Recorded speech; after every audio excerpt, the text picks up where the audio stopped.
Good morning. जैसा कि हमारा पाठ चल रहा है राजनीतिक संस्थाओं की आवश्यकता, और हमने एक उदाहरण देखा इस पाठ में कि 1989 में जो एक सर्कुलर जारी हुआ था कि मंडल आयोग कमीशन जो था उसकी सिफारिशें लागू करने संबंधी एक जो आदेश पारित हुआ था, यानी उसको लागू करने की पूरी तरह से घोषणा हुई थी। क्या थी वो सिफारिश कि सरकारी जो नौकरियां होती हैं उसमें 27% आरक्षण का प्रावधान पिछली कैटेगरियों के लिए यानी बैकवर्ड लोग की कैटेगरी के लिए किया गया था। वो हम डिस्कस पूरी तरह से कर चुके हैं। अब नेक्स्ट टॉपिक है कि हमारी राजनीतिक संस्थाओं की आवश्यकता। तो उदाहरण की चर्चा कर रहे थे कि सरकार ने उसमें कैसे काम किया। तो थोड़ा सा एक बार फिर से हम देखें कि 1989 में जब जनता दल सरकार बनी थी तो जनता दल सरकार ने मंडल आयोग की सिफारिशों को अपने मैनिफेस्टो में स्थान दिया था, और जब सरकार चुन के आई वीपी सिंह प्राइम मिनिस्टर बने तो उन सिफारिशों को लागू करने की अपनी मंशा जाहिर की थी।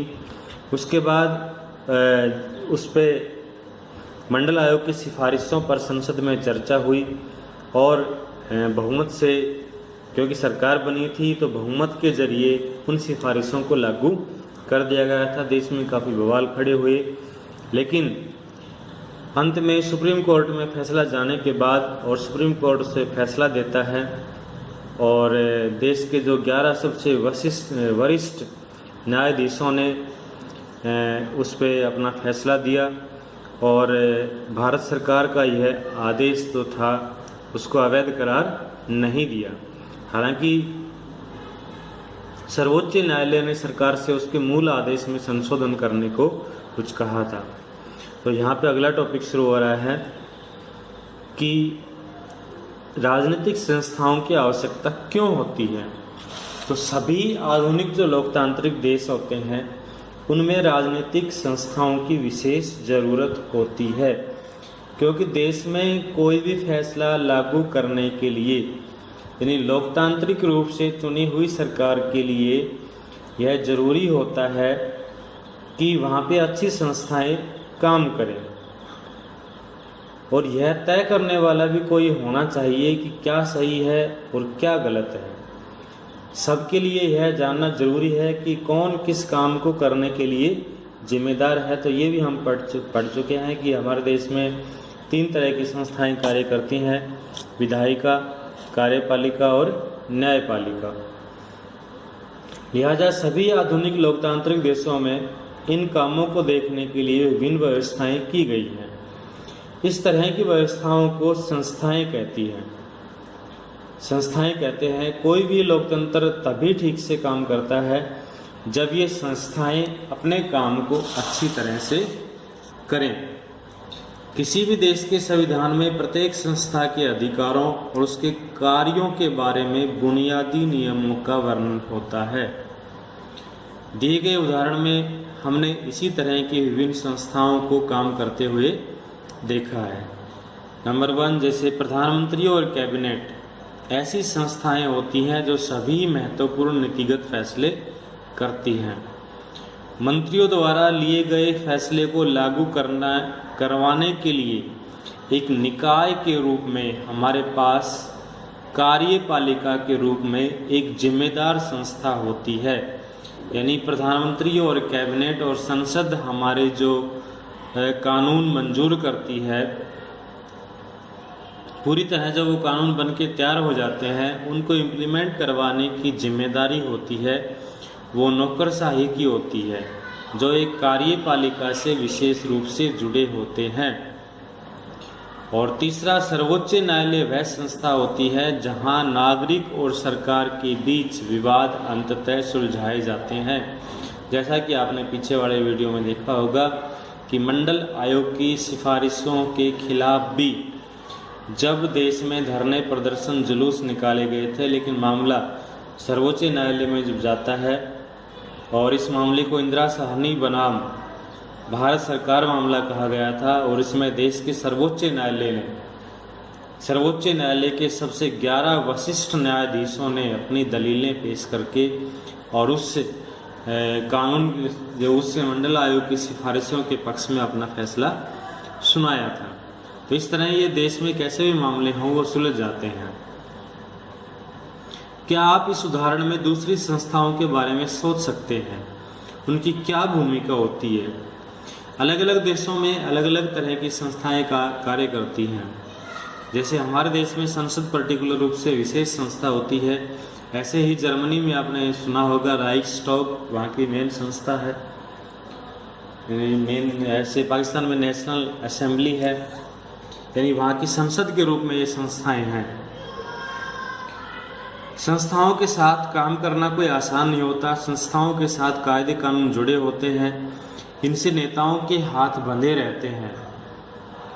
संस्थाओं के कामकाज में कुछ बैठकें, कुछ समितियां और कुछ रूटीन काम होता रहता है, कुछ सामान्य रूटीन होता है।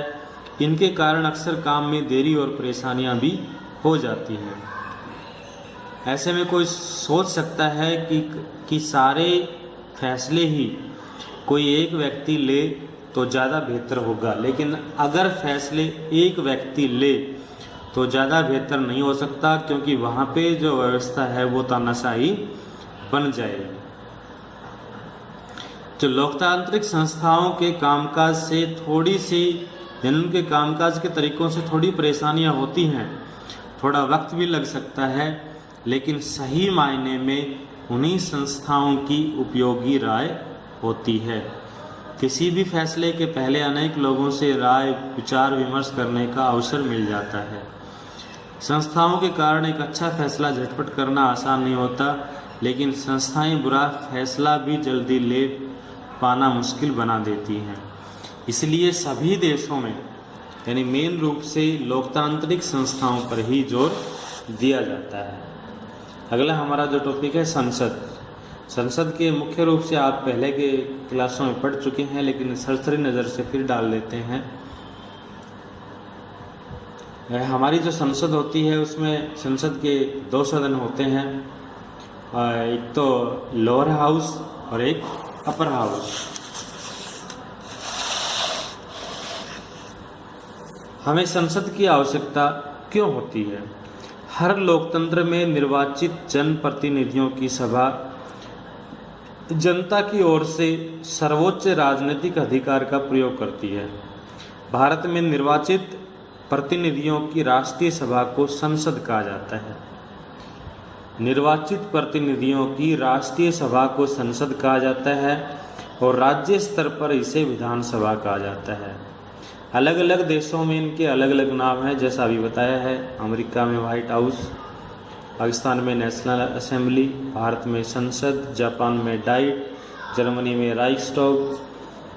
तो सभी देशों में इसके अलग अलग नाम हो सकते हैं। किसी भी देश में कानून बनाने का सबसे बड़ा अधिकार होता है वो संसद का होता है। कानून बनाने या कानून का निर्माण करना इतना महत्वपूर्ण होता है कि इन सभी सभाओं को विधायिका कहा जाता है। विधायिका का मतलब होता है कानून बनाने वाली संस्था। दुनिया भर की संसदें नए कानून बना सकती हैं, मौजूदा कानूनों में संशोधन कर सकती हैं या मौजूदा कानूनों में ख़त्म कर उनकी जगह नए कानून बनाए जा सकते हैं। जैसा कि हमारी संसद ने लेट प्रेजेंट में आपने सुना होगा कि धारा 370 जो बहुत पुराना एक मुद्दा था और उसको समाप्त करके और जम्मू कश्मीर राज्य को भारत का अभिन्न अंग बना दिया था। यानी धारा 370 जो जम्मू कश्मीर से जुड़ा हुआ था, एक विशेष मुद्दा था और उसका निपटारा हमारी संसद ने बहुत अच्छे तरीके से कर दिया। दुनिया भर में संसद सरकार चलाने वालों को नियंत्रित करने के लिए कुछ अधिकारों का प्रयोग करती है। भारत जैसे देश में उसे सीधा और पूर्ण नियंत्रण हासिल होता है। संसद के पूर्ण समर्थन की स्थिति में ही सरकार चलाने वाले फैसले कर सकते हैं। सरकार के हर पैसे पर संसद का नियंत्रण होता है, क्योंकि धन विधेयक जो होता है उसकी चर्चा लोकसभा में होती है। लोकसभा से पास होने के बाद वो राज्यसभा में जाता है और उसके बाद राष्ट्रपति के द्वारा उसको मंजूरी मिल जाती है। वित्त बजट होता है वो भी हमारा संसद में ही पेश होता है, यानी लोकसभा में उसको मंजूरी मिलती है। सार्वजनिक मसलों और किसी देश की राष्ट्रीय नीति पर चर्चा और बहस के लिए संसद ही सर्वोच्च संघ है। संसद किसी भी मामले में सूचना मांग सकती है। इसके 2 सदन होते हैं। हमारे देश में संसद के 2 सदन हैं। दोनों सदनों में एक को राज्यसभा, काउंसिल ऑफ स्टेट्स, इसके अंदर, इस सदन के अंदर लगभग 250 सदस्य हैं, जिसमें 238 सदस्य हैं वो पर्टिकुलर राज्य की विधानसभाओं से चुने जाते हैं और 12 सदस्यों को राष्ट्रपति नियुक्त करता है। ऐसे ही लोकसभा को हाउस ऑफ पीपल के नाम से जाना जाता है। भारत का राष्ट्रपति भी संसद का हिस्सा होता है। लोकसभा में हमारे मैक्सिमम 550 तक सदस्य हो सकते हैं और जिसके अंदर 2 एंग्लो इंडियन सदस्यों की नियुक्ति है वो राष्ट्रपति कर सकता है। संसद का सदस्य बनने के लिए अगर लोकसभा का सदस्य किसी व्यक्ति को नॉमिनेटिव होना हो तो उसके लिए क्या होना जरूरी है? लोकसभा का उम्मीदवार बनने के लिए संसद का सदस्य चुने जाने के लिए एक व्यक्ति में क्या योग्यताएं होनी चाहिए? नंबर 1 तो वह भारत का नागरिक हो। दूसरा, यदि उसे लोकसभा का सदस्य बनना हो तो उसकी आयु 25 वर्ष और राज्यसभा का सदस्य बनना हो तो उसकी आयु 30 वर्ष होनी चाहिए। नंबर 3, वह सरकार के अंतर्गत किसी भी लाभ के पद पर कार्य न कर रहा हो। और चौथा, वह दिवालिया या उसे किसी पर्टिकुलर एजेंसी के द्वारा सजा न मिली हो।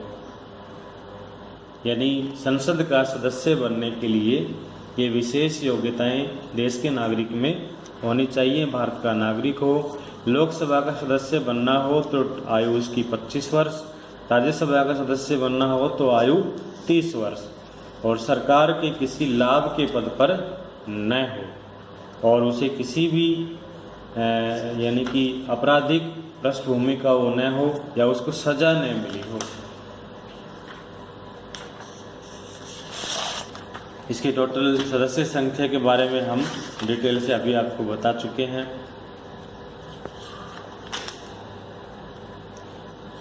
अब एक चर्चा होती है, अगला जो टॉपिक है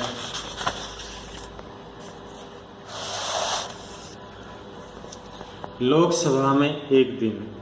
हालांकि इस पे मेन रूप से कोई भी जो विधेयक संसद में जारी होता है उस पर डिस्कस होने की एक प्रक्रिया दे रखी है कि किस तरह की कोई मतलब कि लोकसभा में कोई विधेयक पेश होता है और उस पर चर्चा होती है।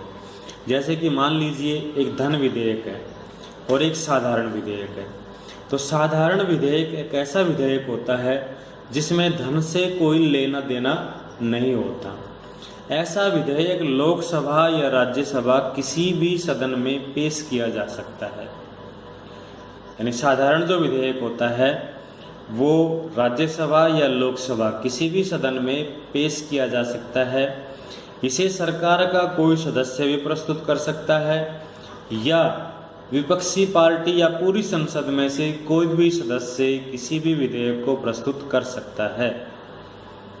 तीसरा, ऐसे विधेयक दोनों सदनों द्वारा पास किए जाते हैं, केवल लोकसभा द्वारा नहीं होता। और जब कभी दोनों सदनों में सहमति नहीं होती तो राष्ट्रपति दोनों सदनों की एक संयुक्त बैठक बुलाता है और जिसमें निर्णय उपस्थित सदस्यों के बहुमत द्वारा हो जाता है। यानी लोकसभा या राज्यसभा में चर्चा की कार्रवाई दे रखी हैं तो मेन रूप से विधेयकों पर ही चर्चा होती है। ऐसे ही हम अगर बात करें धन विधेयक, तो धन विधेयक वह होता है जो धन से जुड़ा होता है। इसे केवल लोकसभा में ही पेश किया जाता है, राज्यसभा में नहीं। जबकि जो दूसरे विधेयक होते हैं उनको सरकार किसी भी सदन में पेश कर सकती है, संसद का कोई भी सदस्य प्रस्तुत कर सकता है। धन विधेयक में राज्यसभा लोकसभा की अनुमति के बिना भी कोई परिवर्तन नहीं ला सकती है।